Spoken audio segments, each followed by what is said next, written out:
Chilli powder అన్ని రకాల వంటలకు పచ్చళ్లకు సరైన chilli powder. No colour no chemicals. So DeepSeek అంటే అందరు డీప్ సీకే వాడతారు, చాట్ జీపీటీ వాడు వాడతలేడు. సో వీళ్ళు ఇది వాడకం పెరిగే కొద్దీ దీని అంత పెరిగిపోయింది, విపరీతంగా పెరిగిపోతుంది. సూపర్. అదే మనకి వాళ్ళకి డిఫరెన్స్. మనం వాట్సాప్ అంటే వాళ్ళు ఎవరో క్రియేట్ చేసింది మనం వాడుకుంటాం, చాట్ జీపీటీ ఇంకెవరిదో వాడుకుంటాం, ఎక్కడెక్కడో మనం వాడుకుంటాం. కానీ చైనాలో వాళ్ళు అన్ని కొత్తగా క్రియేట్ చేసుకొని చైనా వరకే ఉండేలాగా వాడుకుంటారు అని విన్నాను నేను. కరెక్ట్. మనం వాడుకుంటాము, యాక్చువల్లీ ఇవన్నీ డెవలప్ చేసేది కూడా మనమే. ఇప్పుడు వాట్సాప్ కానీ చాట్ జీపీటీ కానీ మనమే మన కష్టము ఇస్తాము. ఆబ్వియస్లీ ఆ క్రెడిట్ కూడా మనకే రావాలి. బట్ ఏంటంటే మనం కష్టం చిందించి ఒక ఎంటర్ప్రీనియర్కి ఇచ్చేస్తాం, వాళ్ళు డెవలప్ చేసి మళ్ళీ మనకే అమ్మేస్తారు వాళ్ళు. చైనా వాళ్ళు ఏంటంటే కొంచెం లోకల్ టాలెంట్స్ని బాగా ప్రోత్సహిస్తారనమాట. మేబీ ఇది కాంట్రవర్షియల్గా అనిపించవచ్చు, ఉన్న ఫ్యాక్ట్ అది. వాళ్ళు ఏంటంటే అరే మనం ఫస్ట్ డెవలప్ అవ్వాలి, తర్వాత పక్కన చూద్దాము అని చెప్పేసి అనుకుంటారు. వాళ్ళకి సెల్ఫ్ సఫిషియెంట్ కూడా ఉంది కాబట్టి వాళ్ళు బాగా డెవలప్ అవుతారు. వాళ్ళు సో పీపుల్ కూడా వాళ్ళు దాంట్లో ఇంట్రెస్ట్ చూపిస్తారు, గవర్నమెంట్ చెప్పినట్టు వింటారు. సో బాగుంటుంది అనమాట.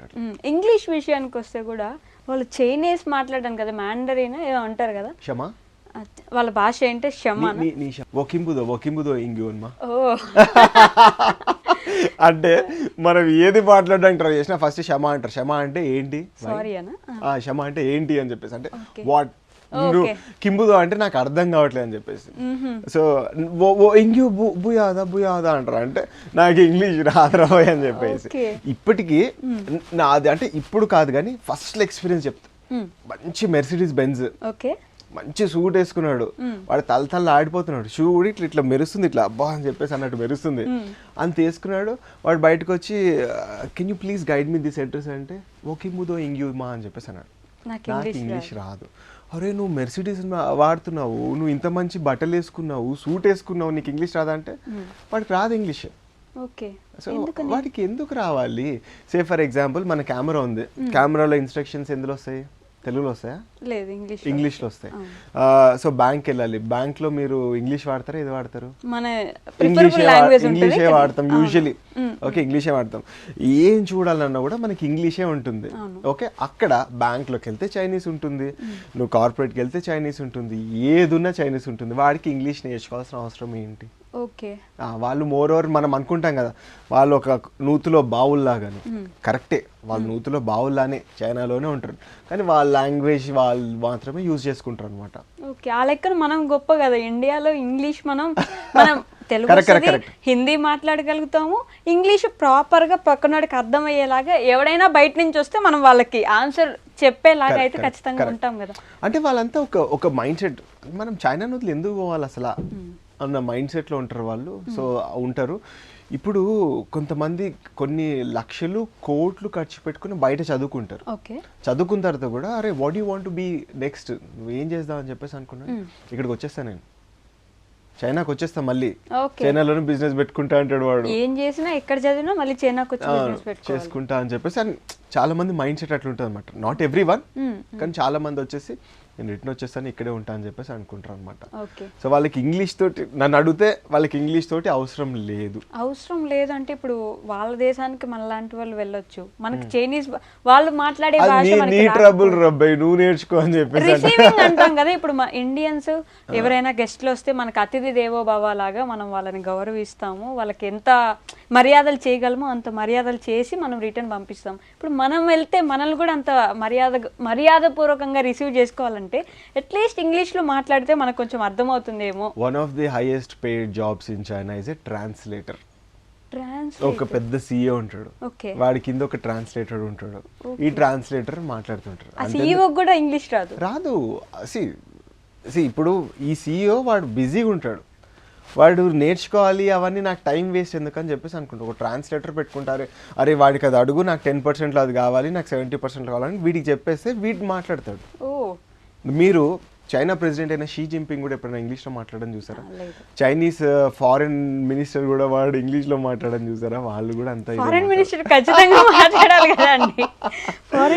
ఉన్నారు. కొంతమంది out of their curiosity, out of their దాని గురించి నేర్చుకుంటారు తప్పిస్తే నార్మల్ గా అయితే అంత. ఈ ట్రాన్స్లేటర్స్ కి ఎంత పే చేస్తారండి?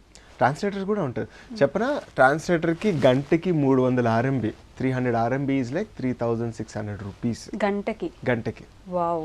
ఇది నేను ఏంటంటే మామూలు మనం చూసే నార్మల్ రేంజ్ కదా, ఆ రేంజ్ లో చెప్తున్నా. ఇప్పుడు హై రేంజ్, ఇప్పుడు సిఇఓలు ఈ మీటింగ్స్ అని చెప్పేసి అంటే వాటికి ఇంకెక్కువనే ఉంటాయి. ఈ లెక్కన మీరు టీచర్ అవ్వడం కంటే ట్రాన్స్లేటర్ అయిపోవడం బెటర్ ఏమో. మనకి చైనీస్ వచ్చి ఉండాలిగా. ఓ వాళ్ళు చెప్పేది మనకు అర్థం కావాలి, మనకి ఇదే అర్థం కాదు, మనం ఇంకా పక్కనోడికి ఏం చెప్తాం మనం. ఇంగ్లీష్ అయితే మాట్లాడగలం కానీ వాళ్ళు చెప్పే చైనీస్ అర్థం కావాలి కాబట్టి. సో ఇండియన్స్ ఎవరైనా చైనీస్ నేర్చుకొని అక్కడికి వెళ్ళాలని, ఇది one of the highest paid jobs translator. మంచి అసలు కూల్ జాబ్ ఏముండదు. సిఓ పక్కన కూర్చుంటావు, సిఓ కాఫీ తాగుతావు, నువ్వు కాఫీ తాగుతావు, వాడు ఏసీలో కూర్చుంటావు, నువ్వు ఏసీలో కూర్చుంటావు, వాడు ఏం ఫుడ్ తింటే నువ్వు తింటావు, హ్యాపీగా చెప్తుంటావు. వాడి సీక్రెట్స్ కూడా మనకు తెలిసిపోతుంటాయి.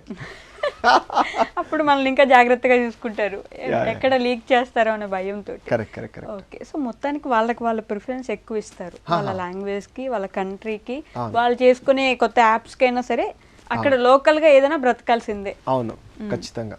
కాదంటే ఇప్పుడు ఏంటి అని చెప్పేసి అంటే ఇన్స్టాల్డ్ ట్రాన్స్లేటర్స్ ఉంటాయి అనమాట. సో ఫర్ ఎగ్జాంపుల్ వీచాట్ అని ఉంటుంది, అది ఓపెన్ చేస్తే మనం ట్రాన్స్లేట్ చేసేసుకోవచ్చు. వాడు చైనీస్ లో మనకి పంపించినా కూడా మనం ట్రాన్స్లేట్ చేసేసుకుని మనం ఇంగ్లీష్ లో వచ్చేస్తుంది మనకి, ఇంగ్లీష్ లో వస్తుంది. ప్రతి దానికి ఇప్పుడు ఫేస్బుక్ మనకు ఉంది కదా, అక్కడ ఫేస్బుక్ ఉంటుందా? ఫేస్బుక్ కి ఆల్టర్నేటివ్ ఉంది, వాట్సాప్ కి ఆల్టర్నేటివ్ ఉంది, యూట్యూబ్ కి ఆల్టర్నేటివ్ ఉంది. వీటికి అన్నిటికీ వన్ సింగిల్ స్టాప్ సొల్యూషన్ వచ్చేసి వీచాట్ అనమాట.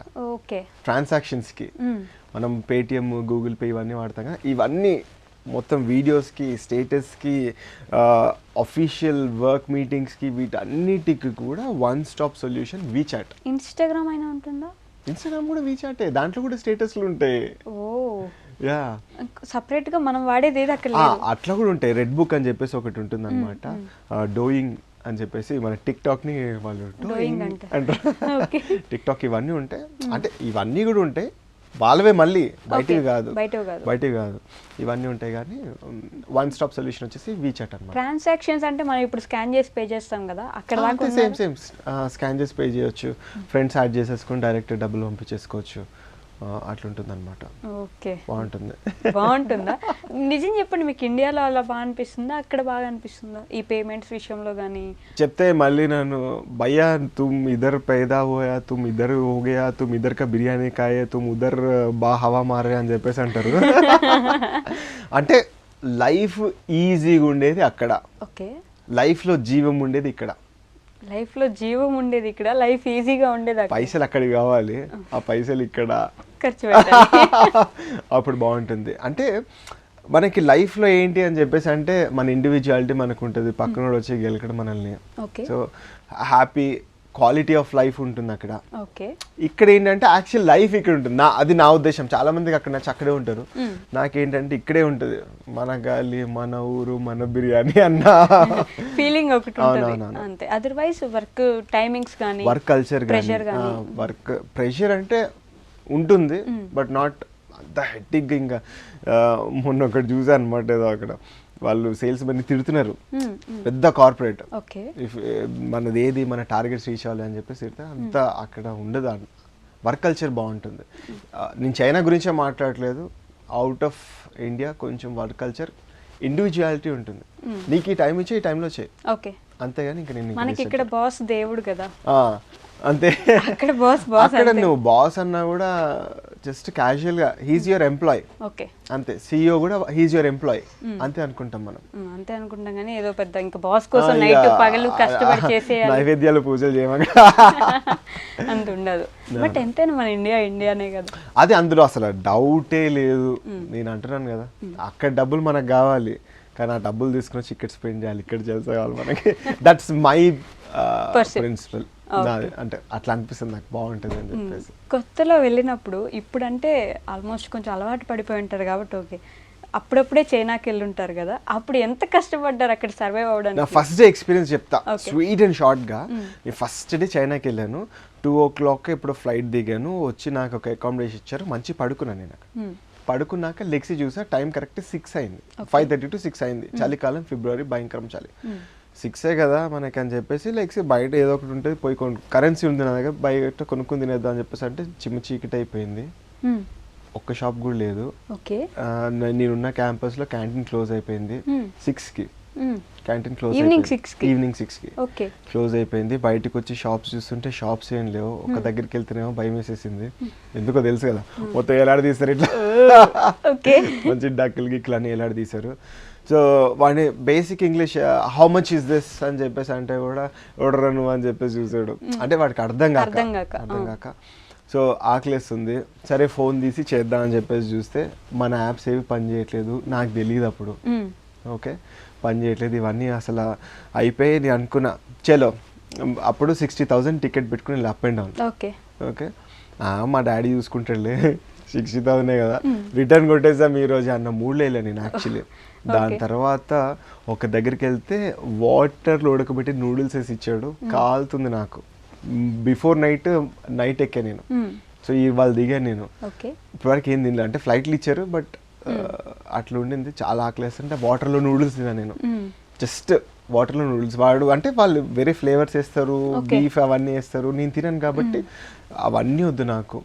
వెజ్ గ్రీన్ ఉంటే అక్కడ గ్రీన్ చూపించి ఓన్లీ వెజ్ అని చెప్పేసి అన్నాను.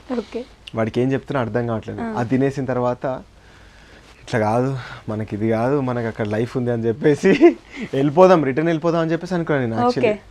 దాని తర్వాత అప్పుడు రిటర్న్ వచ్చిన తర్వాత ఎవరో హెల్ప్ చేస్తే, ఇంటికి కాల్ చేస్తే అది ఇది అని చెప్పేసి అంటే ఓకే అని చెప్పేసి నైట్ నిద్రపోయి నెక్స్ట్ డే అప్పుడు వావ్ ఇది బాగుంది అని చెప్పేసి అనిపించింది. అప్పుడు మా అసిస్టెంట్ వచ్చి కేఎఫ్సీకి తీసుకుని తినిపించేవన్నీ చేస్తే బతుకొచ్చరా కొన్ని రోజులు అనుకున్నా అంతే. చైనాలో KFC చూసి కొంచెం పర్లేదు కానీ 6కి క్లోజ్ ఏంటి అసలు? యా సో ఇప్పుడు నన్ను అడిగితే కూడా నా ఆఫీస్ వచ్చేసి 4కి అయిపోతుంది, 4:30కి నేను ఇంటికి వచ్చేస్తాను. ఈవినింగ్ 4కి అన్ని క్లోజ్? నా ఆఫీస్ స్కూల్ వచ్చేసి 4కి అయిపోతుంది, 4:30కి ఇంటికి వచ్చేస్తాను నేను. 5:30కి నా డిన్నర్ అయిపోతుంది. 5:30 or 6 అయిందంటే లేట్ డిన్నర్ అన్నట్టు నాకు లెక్క. సో అక్కడ మోస్ట్ ఆఫ్ ది సిటీస్లో 6 ఈజ్ అ పీక్ టైం. ఇక్కడ మనం 9 గంటలకు వెళ్తే లైన్లో నుంచోమంటారు కదా, అట్లా 5 to 6 మధ్యలో అందరు లైన్లో నుంచి ఉంటారు రెస్టారెంట్స్లో తినడానికి. Evening 5 to 6 that is a proper dinner time అది. ఓకే కొన్ని సిటీస్లలో బంద్ చేస్తారు 6-7 తర్వాత ఇంకా మనకి ఏమి దొరకవు, అసలు ఏం దొరకవు. అంటే కొన్ని ఎమర్జెన్సీ 7 level స్టోర్స్ ఓపెన్ ఉంటాయి తప్పిస్తే ఫుడ్ ఉండదు. కొన్ని సిటీ కల్చర్స్ కొంచెం నైట్ లైఫ్ ఉన్న దగ్గర కొంచెం ఉంటుంది తప్పిస్తే. అందుకే వాళ్ళు ఆ 6కి తినడం వల్లే ఆ గ్లాసీ స్కిన్ లేకపోతే ఆ మొహంలో అది మెయింటెనెన్స్ ఉంటుంది. కరెక్ట్. నేను కూడా చైనా వెళ్ళక ముందు